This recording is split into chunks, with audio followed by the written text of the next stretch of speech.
this is a system which represents interaction between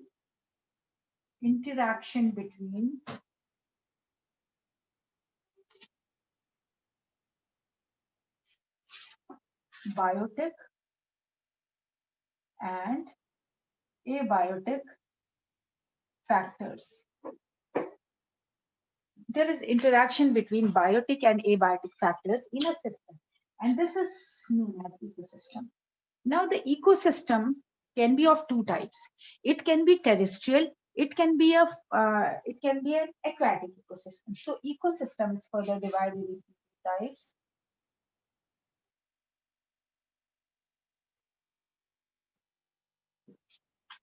Ecosystem is further divided into two types.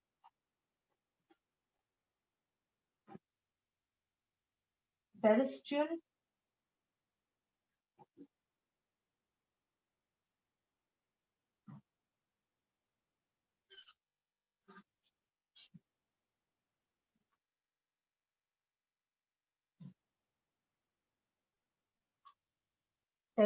ecosystem and aquatic ecosystem.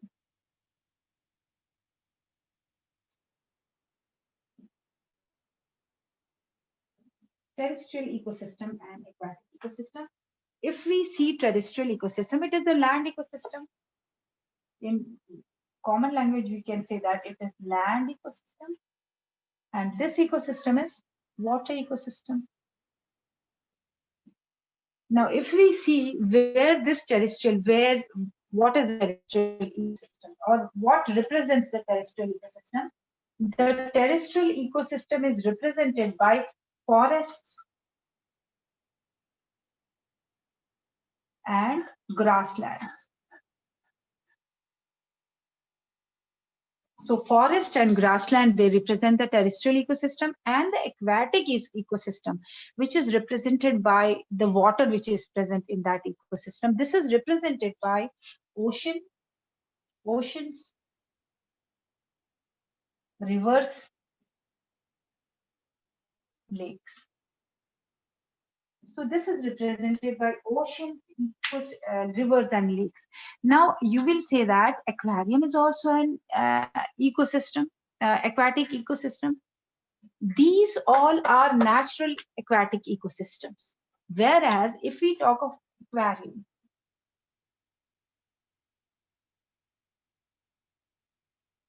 this is artificial or man-made or artificial aquatic ecosystem. This is an artificial or man-made aquatic ecosystem, aquarium. Okay. Why we say that aquarium is an ecosystem? Anybody who can answer why we say that aquarium is an ecosystem? Yes, beta. Aquarium is an ecosystem. Why do we say that? Yes, bache? Fish live in it. Yes.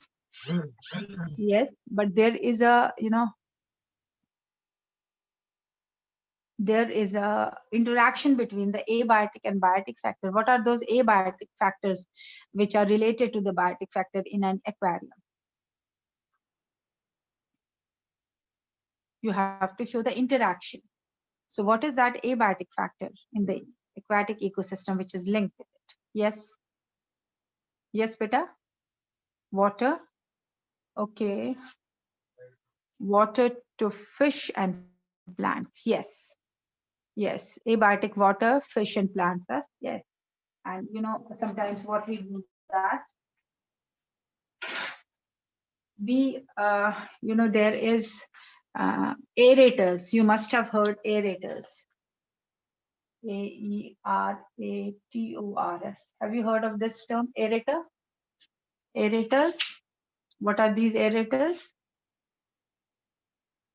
What are these aerators, beta? Have you heard of it? Yes, oxygen pump. Yes, that's right. And besides aerators, the people who have aquarium, in summers, in winters, aerators are there all the time. And in winters, when the water is too cold, especially in the hill stations like Dalhousie, where the water is too cold for the fishes during winters, even in the aquarium the fishes die. So there are special heaters also which are provided. Those are immersion heaters, immersible heaters. They can be immersed in water. immersible types Immersible types, those are immersed in water, and then the water is heated up to some extent so that the water becomes normal and the fishes may survive. And there is fish food also which is given to the fishes. Plus some people, they give, if they do not want to give fish food, because fish food includes the prawns also, the prawn, what we say, not flesh but some body parts of prawns. And some people, they do not want to give it that to fishes, so they give the porridge, the dalia type of things, or the suji type of thing, they put that in water. Now the water is changed, say after a month or after 20-25 days. So which water do they use to keep the fishes? You know that? Which water is used to put the fishes in an aquarium? Can you directly fill up the aquarium with the tap water? Yes. Can you directly fill the aquarium with tap water and put the fishes in it? Mineral water. But beta, aquariums are so big. How can you use so much of mineral water? You can bring the water from the place, like from any, like we have any water body, any spring from where we can bring water, that is best. But if there is non-availability of such water, then in that case, what happens? We should keep a tank with us in which that tank can be filled with the tap water, and it can be kept for say 10 days. So what happens, in 10 days the water gets dechlorinated, and then that water is fit to be put in the aquarium so that the fishes can live properly and they will survive in that water. So if the water is stored for 10 days or 2 weeks, it gets dechlorinated, because that chlorine only kills the fish if the fishes are put in the water which is coming directly from the tap. So it can be stored for 10 days. In 10 days, it will get dechlorinated. Then you put it in the aquariums and the fishes won't die. So this type of water can be used. And if the spring water is available, or lake water, or spring water, or river water is available, that is best. The fishes survive uh, nicely in that water.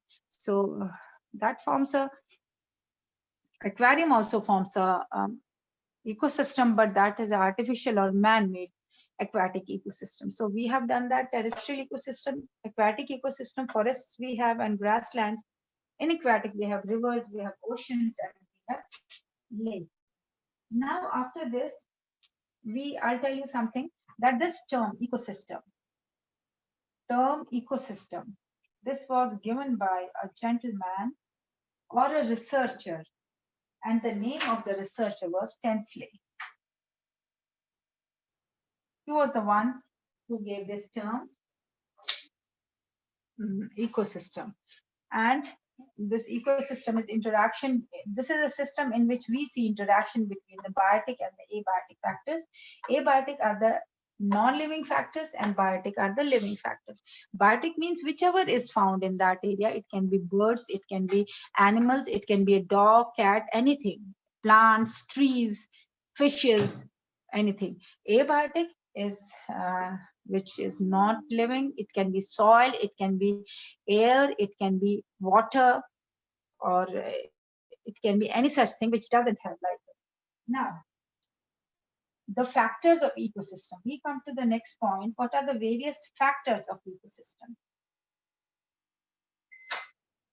Factors of ecosystem, or parameters of ecosystem.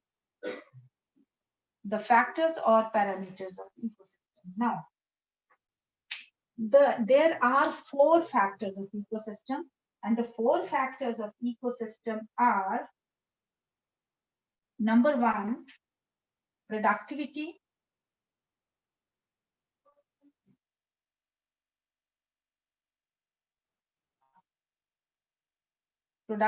or production.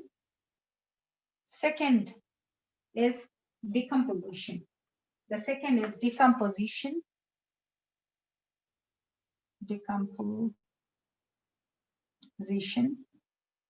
The third is energy flow. And the fourth one is, third is energy flow. And the fourth one is nutrient cycle.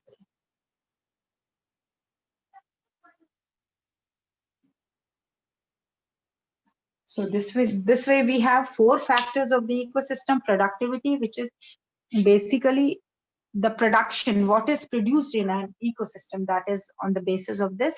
Decomposition is everything which is produced, after some time it gets decomposed. So this is decomposition. Then there is flow of energy. Okay, always there is a flow of energy from the sun.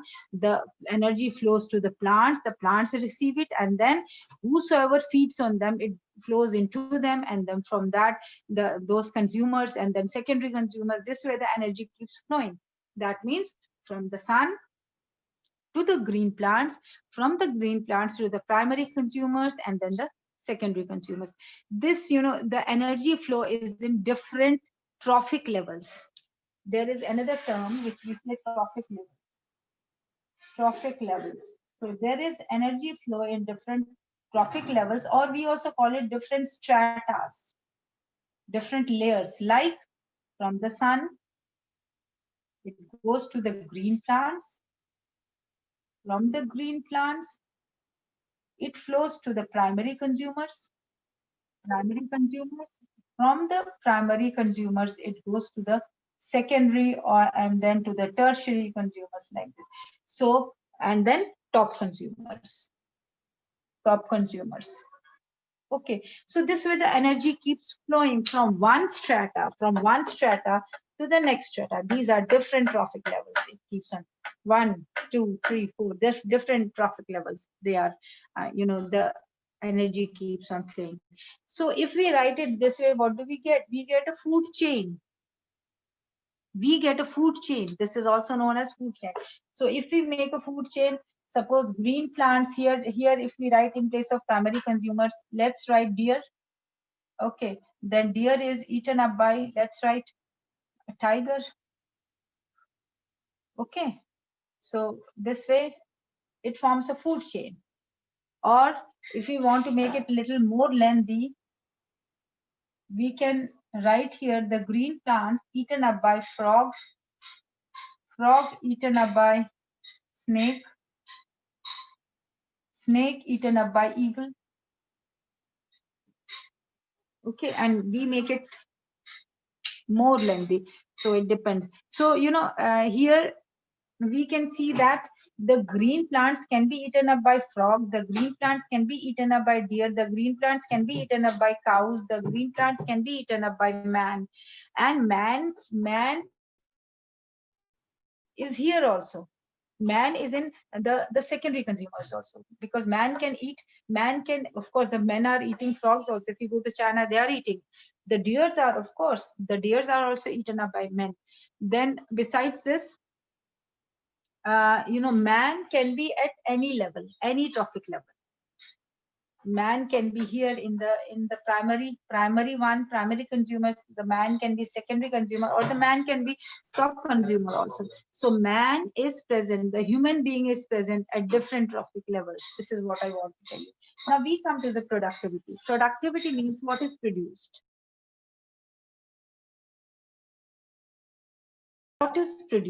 So in that case, what is productivity? So let's start with this about productivity. Yes.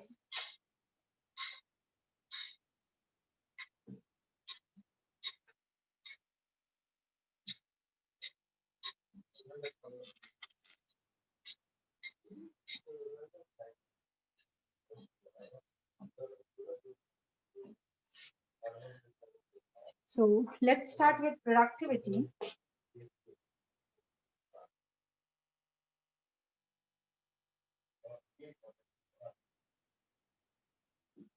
Yeah. In productivity, we have two types of productivity.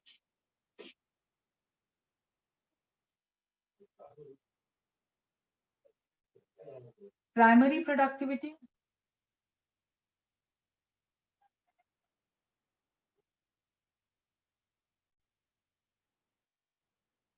and secondary productivity.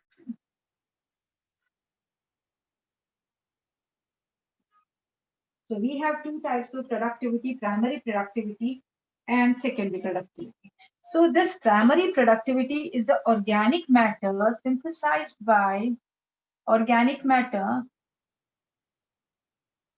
synthesized by plants. So the food or the organic matter, which is when it is synthesized by the plant, of course, by the process of photosynthesis and by utilizing the energy produced by sun. Okay, because the sun, whatever energy it produces, it can be utilized by green plants. And these green plants, they help in primary productivity. So we say that organic matter, which is synthesized by the plant, by the process of photosynthesis, it comes under this process, primary productivity. Secondary productivity is the organic matter which is produced by the consumer. Organic matter produced by the consumers. And these consumers are mostly the animals, including man. So this is mostly wherever we say consumers, mostly it is animals and sometimes the plants, like of course the fungi also, but you can write the consumers. It's not necessary, you will get confused if you write animals. So it is consumers, always it consists of consumers. Whatever organic matter is synthesized by the consumers, it comes under secondary productivity. Now, if we say there are two more terms, one is gross primary production, GPP, and another term is NPP, net primary production. So this is gross primary production.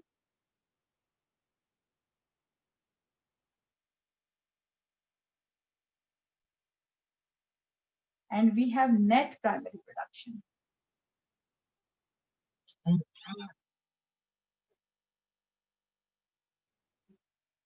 So we have two things, the gross primary production and net primary production. Gross primary production means the total amount of organic matter produced or energy synthesized. So this is total amount, total amount, total amount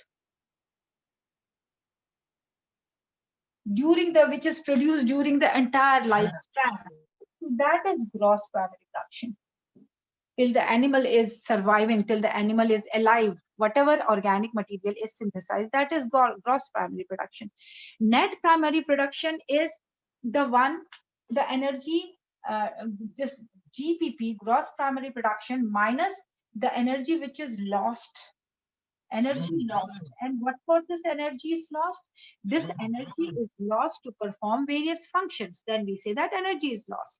Now, if we talk of plants and consumers, animals, the plants, the only function which the plants perform, there is no locomotion in them, no locomotion shown in them. They do not move from one place to another. Of course, they show only movement.